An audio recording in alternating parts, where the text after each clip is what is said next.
جماعت کے ساتھ نماز۔ رسول صلی اللہ علیہ وسلم نے فرمایا، جماعت کے ساتھ کسی کی نماز بازار میں یا اپنے گھروں میں نماز پڑھنے سے درجوں میں کچھ اوپر 20 درجے زیادہ فضیلت رکھتی ہے، کیونکہ جب ایک شخص اچھی طرح وضو کرتا ہے پھر مسجد میں صرف نماز کے ارادے سے آتا ہے،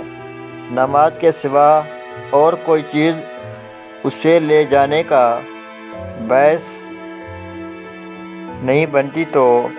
جو بھی قدم وہ اٹھاتا ہے اس سے ایک درجہ اس کا بلند ہوتا ہے، یا اس کی وجہ سے ایک گناہ اس کا معاف ہوتا ہے۔ جتنی دیر تک بھی آدمی نماز کی وجہ سے رکا رہتا ہے وہ سب نماز ہی میں شمار ہوتا ہے۔